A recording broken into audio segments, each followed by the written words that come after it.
ಎಲ್ಲರಿಗೂ ಸ್ವಾಗತ. ಪ್ರಾಚೀನ ಭಾರತ ಇತಿಹಾಸದ ಮಾಲಿಕೆ ಅಡಿಯಲ್ಲಿ ಹೊಸ ಧರ್ಮಗಳ ವಿಷಯದ ಅಡಿಯಲ್ಲಿ ಇದು ಸಂಚಿಕೆ 3 ಬೌದ್ಧ ಧರ್ಮ.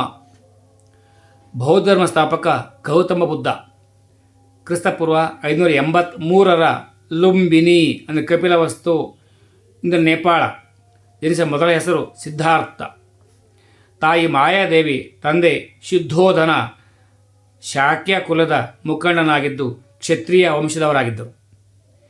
7 ದಿನಗಳ ಮಗುವಾಗಿದ್ದಾಗ ತಾಯಿ ತೀರಿ ಹೋಗಿದ್ದರಿಂದ ಚಿಕ್ಕಮ್ಮ ಪ್ರಜಾಪತಿ ಗೌತಮಿ ಆಶ್ರಯದಲ್ಲಿ ಬೆಳೆದನು. 16ನೇ ವಯಸ್ಸಿಗೆ ಯಶೋಧರಳೊಂದಿಗೆ ಮದುವೆ ಗಂಡು ಮಗು ರಾಹುಲ. ಕ್ರಮವಾಗಿ ಒಬ್ಬ ವೃದ್ಧ, ಒಬ್ಬ ರೋಗಿ, ಒಂದು ಶವ, ಒಬ್ಬ ಸನ್ಯಾಸಿಯನ್ನು ಕಂಡು ಪ್ರಭಾವಿತನಾದನು. ಹಾಗೂ ಸಿದ್ಧಾರ್ಥನು ಪ್ರಾಪಂಚಿಕ ಸುಖ ತೊರೆದು ಮನೆಯಿಂದ ಹೊರ ನಡೆದನು. ಈ ಘಟನೆಯನ್ನು ಮಹಾಪರಿತ್ಯಾಗ ಎನ್ನಲಾಗಿದೆ. ತನ್ನ ಸೇವಕ ಚೆನ್ನ ತಂದಿದ್ದ ಕುಂತಕ ಎಂಬ ಕುದುರೆ ಹತ್ತಿ ಕಾಡಿಗೆ ತೆರಳಿದ. ಬುದ್ಧನಿಗೆ 35ನೇ ವಯಸ್ಸಿನಲ್ಲಿ ಗಯಾದ ಆಲದ ಮರದ ಬಳಿ ಜ್ಞಾನೋದಯವಾಯಿತು. ಆದ್ದರಿಂದ ಆ ಸ್ಥಳವನ್ನು ಬುದ್ಧ ಗಯಾ ಎಂಬ ವೃಕ್ಷವನ್ನು ಬೋಧಿ ವೃಕ್ಷ ಅಂತ ಕರೆಯಲಾಗ್ತದೆ. ಬುದ್ಧನೆಂದರೆ ಜ್ಞಾನ ಪಡೆದವನು ಎಂದರ್ಥ. ಬುದ್ಧನಿಗೆ ತಥಾಗತ ಎಂದು ಕೂಡ ಕರೆಯಲಾಗುತ್ತದೆ. ತಥಾಗತ ಎಂದರೆ ಸತ್ಯವನ್ನು ಅರಿತವನು ಎಂದರ್ಥ. ಬುದ್ಧನು ತನ್ನ ಪ್ರಥಮ ಪ್ರವಚನವನ್ನು ಬನರ ಸಮೀಪದ ಸಾರನಾಥ್ ಜಿಂಕೆ ವನಕ್ಕೆ ತೆರಳಿ ನೀಡಿದನು. ಇದನ್ನು ಧರ್ಮಚಕ್ರ ಎನ್ನಲಾಗುತ್ತದೆ. ರಾಜಗೃಹ, ಸಾರನಾಥ, ಕೋಶಂಬಿ, ಮಗಧ, ಕೋಸಲ, ಅಂಗ, ಮಿಥಿಲ, ಕಪಿಲವಸ್ತುಗಳು ಸಂಚರಿಸಿ ಧರ್ಮ ಪ್ರಚಾರ ಮಾಡಿದನು. ಬುದ್ಧನು 45 ವರ್ಷಗಳ ಕಾಲ ಬೋಧಿಸುತ್ತಾ ಸಂಚರಿಸಿದನು. 8ನೇ ವಯಸ್ಸಿನಲ್ಲಿ ಉತ್ತರ ಪ್ರದೇಶದ ಕುಶಿನಗರದಲ್ಲಿ ಪರಿನಿರ್ವಾಣ ಹೊಂದಿದನು. ಎಡ್ವಿನ್ ಅರ್ನಾಲ್ಡ್ ರವರು ಬುದ್ಧನನ್ನು ಏಷ್ಯಾದ ಬೆಳಕು ಎಂದು ಕರೆದಿದ್ದಾರೆ. ಬುದ್ಧನ ಜನನ, ಜ್ಞಾನೋದಯ, ಮರಣ ಪೌರ್ಣಿಮೆ ಎಂದೇ ಆಗಿದೆ. ಹಾಗಾಗಿ ಈತನ ಜನ್ಮದಿನವನ್ನು ಬೌದ್ಧ ಪೂರ್ಣಿಮೆ ಎಂದೇ ಪ್ರಸಿದ್ಧಿಯಾಗಿದೆ. ಬುದ್ಧನ ಬೋಧನೆಗಳು 4 ಮೂಲ ತತ್ವಗಳು: ಸತ್ಯ, ಅಹಿಂಸೆ, ಅಸ್ಥೇಯ, ಬ್ರಹ್ಮಚರ್ಯ. 6 ಸತ್ಯಗಳು: ಪ್ರಾಪಂಚಿಕ ಜೀವನವು ದುಃಖಮಯ, ಆಸೆ ದುಃಖಕ್ಕೆ ಮೂಲ ಕಾರಣ, ಆಸೆಯನ್ನು ನಿಗ್ರಹಿಸುವುದರಿಂದ ಪುನರ್ಜನ್ಮ ಕೊನೆಗಾಣಿಸಬಹುದು, ಆಸೆಯನ್ನು ಕೊನೆಗಾಣಿಸಲು ಅಷ್ಟಾಂಗ ಮಾರ್ಗ ಅನುಸರಿಸುವುದು. ಅಷ್ಟಾಂಗ ಮಾರ್ಗಗಳು: ಒಳ್ಳೆಯ ನಂಬಿಕೆ, ಒಳ್ಳೆಯ ಆಲೋಚನೆ, ಒಳ್ಳೆಯ ಮಾತು, ಒಳ್ಳೆಯ ನಡತೆ, ಒಳ್ಳೆಯ ಪ್ರಯತ್ನ, ಒಳ್ಳೆಯ ಧ್ಯಾನ, ಒಳ್ಳೆಯ ಜೀವನೋಪಾಯ, ಒಳ್ಳೆಯ ಮನಸ್ಥಿತಿ. ಬೌದ್ಧ ಸನ್ಯಾಸಿಗಳ ಗುಂಪಿಗೆ ಸಂಘ ಎಂದು ಕರೆಯಲಾಯಿತು. ಬೌದ್ಧ ಧರ್ಮ ಸಮ್ಮೇಳನಗಳು: 1ನೇ ಸಮ್ಮೇಳನವು ಕ್ರಿಸ್ತಪೂರ್ವ 483 ರಾಜಗೃಹದಲ್ಲಿ ಜರುಗಿತು. ಬುದ್ಧನ ಹೇಳಿಕೆ ಸಂಗ್ರಹ. 2ನೇ ಸಮ್ಮೇಳನ ಕ್ರಿಸ್ತಪೂರ್ವ 383 ವೈಶಾಲಿಯಲ್ಲಿ ಜರುಗಿತು. ಬೌದ್ಧ ಸನ್ಯಾಸಿಗಳು ನಡುವಿನ ಭಿನ್ನಾಭಿಪ್ರಾಯ ತೊಡೆದುಹಾಕಲಾಯಿತು. 3ನೇ ಸಮ್ಮೇಳನವು ಕ್ರಿಸ್ತಪೂರ್ವ 256 ಪಾಟಲಿಪುತ್ರದಲ್ಲಿ ಜರುಗಿತು. 4ನೇ ಬೌದ್ಧ ಸಮ್ಮೇಳನವು ಕುಂಡಲವನ ಕಾಶ್ಮೀರ ಕ್ರಿಸ್ತಪೂರ್ವ 102 ಜರುಗಿತು.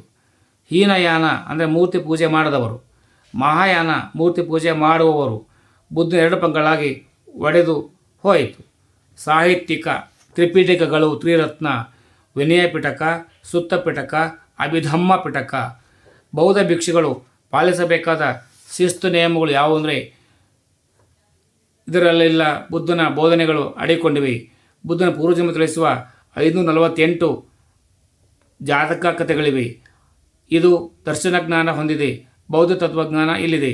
ತ್ರಿಪಿಟಕಗಳು ಪಾಳಿ ಭಾಷೆಯಲ್ಲಿವೆ. ಅಮರಾವತಿ, ಸಾಂಚಿ, ನಾಗಾರ್ಜುನಕೊಂಡ ಬುದ್ಧನ ವಿಗ್ರಹಗಳು ಪ್ರಸಿದ್ಧವಾಗಿವೆ. ಸಾಂಚಿ, ಅಮರಾವತಿ, ನಾಗಾರ್ಜುನಕೊಂಡ ಮುಂತಾದ ಕಡೆಗಳಲ್ಲಿ ಸ್ತೂಪಗಳು ಪ್ರಸಿದ್ಧವಾಗಿವೆ. ಗಾಂಧಾರ ಕಲೆ ಬೆಳೆಯಿತು.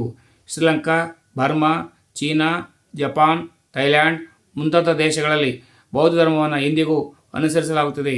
ಅಶೋಕ, ಕನಿಷ್ಕ, ಹರ್ಷವರ್ಧನ ಬೌದ್ಧ ಧರ್ಮವನ್ನು ಅನುಸರಿಸಿದ ರಾಜರುಗಳು. ನಮ್ಮ ರಾಷ್ಟ್ರೀಯ ಲಾಂಛನ 4 ಸಿಂಹಗಳ ಮುದ್ರೆ ಇರುವ ಚಿಹ್ನೆಯನ್ನು ಸಾರನಾಥದಲ್ಲಿರುವ ಅಶೋಕ ಸ್ತಂಭದಿಂದ ತೆಗೆದುಕೊಳ್ಳಲಾಗಿದೆ. 24 ಗೆರೆಗಳುಳ್ಳ ಅಶೋಕನ ಶಾಸನದಲ್ಲಿ ಕಂಡು ಧರ್ಮಚಕ್ರವನ್ನು ರಾಷ್ಟ್ರಧ್ವಜದಲ್ಲಿ ಅಳವಡಿಸಿಕೊಳ್ಳಲಾಗಿದೆ. ಬೌದ್ಧ ಸನ್ಯಾಸಿಗಳ ವಿಹಾರ ಮಠಗಳು ಅಧಿಕವಾಗಿ ಬಿಹಾರ ರಾಜ್ಯದಲ್ಲಿ ಕಂಡುಬರುತ್ತವೆ. ಬೌದ್ಧ ಧರ್ಮದ ಇತಿಹಾಸವನ್ನು ಜಾತಕ ಕಥೆ ತಿಳಿಸುತ್ತದೆ. ಅಜಂತ, ಎಲ್ಲೋರ ಶಿಲ್ಪಕಲೆಗಳು. ಮಹಾರಾಷ್ಟ್ರದ ಔರಂಗಾಬಾದ್ ಜಿಲ್ಲೆ ಬುದ್ಧನ ಜೀವನದ ಬಗ್ಗೆ ತಿಳಿಸುತ್ತದೆ. ಸತತ 6 ವರ್ಷಗಳ ಕಾಲ ಧ್ಯಾನ ಮಾಡಿದನು.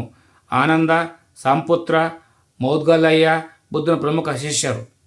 ಅಂಗುಲಿಮಾಲ ಎಂಬ ದರೋಡೆಕೋರನ್ನು ಕೂಡ ಮನಪರಿವರ್ತನೆ ಮಾಡಿಕೊಂಡ. ಬೌದ್ಧ ಗ್ರಂಥಗಳು ಪಾಲಿ ಭಾಷೆಯಲ್ಲಿವೆ. ಸತ್ಯಂ ವದ ಧರ್ಮಂ ಚರ ಎಂಬುವರು ಬುದ್ಧ. ಕೊರಿಯಾ, ಮಂಗೋಲಿಯಾ, ನೇಪಾಳಗಳವರೆಗೂ ಹರಡಿದೆ. ವೈಶಾಲಿಯಲ್ಲಿದ್ದಾಗ ಸ್ತ್ರೀ ಭಿಕ್ಷು ಸಂಘವನ್ನು ಸ್ಥಾಪಿಸಲು ಅನುಮತಿ ಕೊಟ್ಟರು. ಶಬ್ದಜ ಜನರು ಸಮಾಜದಿಂದ ಹೊರಗೆ ಹೋಗುವ, ಉಪಸಂಪದ ಒಳಗೆ ಬರುವ ದೀಕ್ಷೆಗಳನ್ನು ಕೈಗೊಂಡು ಆದೇಶಿಸಿದ. ಆನಂದನು ಸ್ತ್ರೀಯರಿಗೆ ಸಂಘದಲ್ಲಿ ಪ್ರವೇಶವಿರಬೇಕೆಂದು ಹೇಳಿದನು. ಆಮ್ರಪಾಲಿ ಎಂಬ ವೇಶ್ಯೆಯೊಬ್ಬಳು ಮನ ಪರಿವರ್ತನೆ ಮಾಡಿದರು. ಅಶೋಕ ರಾಜನು ಮಹೇಂದ್ರನನ್ನು ಬರ್ಮಾಕ್ಕೆ, ಸಂಘಮಿತ್ರನನ್ನು ಸಿಂಹಳಕ್ಕೆ ಕಳುಹಿಸಿ ಧರ್ಮವನ್ನು ಪ್ರಚಾರಪಡಿಸಿದನು. ಕಾಶ್ಯಪ ಮಾತಂಗನು ಬೌದ್ಧ ಗ್ರಂಥಗಳನ್ನು ಚೀನಿಯ ಭಾಷೆಗೆ ಭಾಷಾಂತರಿಸಿದನು.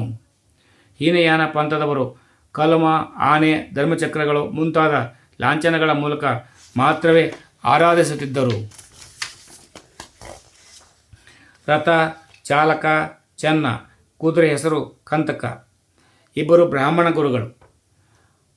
ಆಲಾರ ಕಲಮ ಸಾಂಖ್ಯಿಕ ಸಿದ್ಧಾಂತ ಬಗ್ಗೆ ಹಾಗೂ ಧ್ಯಾನದ ಬಗ್ಗೆ ತಿಳಿದುಕೊಂಡನು. ರುದ್ರ ರಾಮ ಪುಟ್ಟ ಬುದ್ಧನಿಗೆ ತನ್ನ ಸಮಸ್ಯೆಗೆ ಪರಿಹಾರ ಸಿಗದಿದ್ದಾಗ ಸತ್ಯಾನ್ವೇಷಣೆ ದಾಯಚಿತು. ಉರುವೇಲ ಅಂದರೆ ಬೋಧಗಯ ಗ್ರಾಮದಲ್ಲಿ ಕಠಿಣ ತಪಸ್ಸು ಕೈಗೊಂಡು ದೇಹದಂಡನೆ ಮಾಡಿದ. ಎಲುಬುಗಳ ಹಂದರವಾಗಿ ಮಾರ್ಪಟ್ಟ. ಆದರೆ ಇದರಿಂದ ಯಾವುದೇ ಪ್ರಯೋಜನವಿಲ್ಲವೆಂದರಿತು. 9ನೇ ದಿವಸಕ್ಕೆ ಜ್ಞಾನ ಪಡೆದುಕೊಂಡ. ಅಲ್ಲಿಗೆ ಆತನಿಗೆ ವಯಸ್ಸು 30 ವರ್ಷಗಳಾಗಿದ್ದವು. ಬುದ್ಧನ ಪ್ರಥಮ ಪ್ರವಚನದಿಂದ 5 ಜನ ಆತನ ಅನುಯಾಯಿಗಳಾದರು. ಅಶ್ವಜಿತ, ಉಪಾಲಿ, ಮೊಘಲನ, ಸಾರಿಪುತ್ರ, ಆನಂದ, ಕೌಂಟಿನ್ಯ, ಯಪ್ಪು, ಮಹಾಸಾಮನ್, ಅಶ್ವಜಿತ್, ಭೌವಾಜಿ. ಚಂದನ ಮನೆಯಲ್ಲಿ ತಿಂದ ಅಣಬೆ, ಪೋರ್ಕ್, ಹಂದಿಯ ವಂಶದಿಂದ ಸಾವು ಸಂಭವಿಸಿದೆಂಬ ವಾದವಿದೆ. ಬುದ್ಧನ ಕೊನೆಯ ಉಪದೇಶವನ್ನು ಸುಭದ್ರ, ಆನಂದ ಎಂಬುವರು ಆಲಿಸಿದರು. ಆನಂದನು ನೆಚ್ಚಿನ ಅನುಯಾಯಿ, ಕಶ್ಯಪನು ಅತಿ ಹೆಚ್ಚು ಕಲಿತ ಅನುಯಾಯಿ, ಉಪಾಲಿ ಕ್ಷೌರಿಕ, ಎಸ ದ ರಿಚ್ ಯೂತ್ ಧನು ಪ್ರಚಾರಕ್ಕಾಗಿ ಬೌದ್ಧ ಧರ್ಮವನ್ನು ಸ್ಥಾಪಿಸೋದಕ್ಕೆ ಭಿಕ್ಷುಗಳನ್ನು ನೇಮಿಸಿದನು. ಆನಂದ ಮೊದಲ ಶೇಷನಾದನು. ಪ್ರಸಿದ್ಧ ಭಿಕ್ಷುಗಳು ಗೌರಿಪುತ್ರ, ಮೊಘಲನ ಆನಂದ, ಮಹಾಕಶ್ಯಪ, ಅನುರಾಧ, ಉಪಾಲಿ ಮತ್ತು ರಾಹುಲ. ಇತ್ತೀಚೆಗೆ ಬೌದ್ಧ ಧರ್ಮದಲ್ಲಿ ವಜ್ರಾಂಜಾನ ಪಂಥವು ಹುಟ್ಟಿಕೊಂಡಿದೆ. ಟಿಬೆಟ್ನಲ್ಲಿಯೂ ಪಂಥ ಕಂಡು ಬರುತ್ತದೆ. ಇದು ರಹಸ್ಯ ಅಥವಾ ಮಾಂತ್ರಿಕ ವಿದ್ಯೆಯನ್ನು ವಶಪಡಿಸಿಕೊಳ್ಳುವುದಾಗಿದೆ. ಇದು ಪೂರ್ವ ರಾಜ್ಯ ಹಾಗೂ ಬೆಂಗಾಳ ಮತ್ತು ಬಿಹಾರಗಳಲ್ಲಿ ಪ್ರಸಿದ್ಧಿಯಾಗಿದೆ. ಹೀನಯಾನವು ಪಾಲಿ ಭಾಷೆಯಲ್ಲಿ ಹಾಗೂ ಮಹಾಯಾನ ಸಾಹಿತ್ಯವು ಸಂಸ್ಕೃತ ಭಾಷೆಯಲ್ಲಿದೆ. ಧನ್ಯವಾದಗಳು ಆತ್ಮೀಯರೇ. ಸೇವೆ ಮಾಡಿಕೊಳ್ಳಿ, ಉಪಯೋಗ ಬರ್ತದೆ. ಸರ್ವೇ ಜನ ಸುಖಿನೋ ಭವಂತು. ಜೈ ಹಿಂದ್, ಜೈ ಕರ್ನಾಟಕ, ಜೈ ಭಾರತ್ ಮಾತೆ.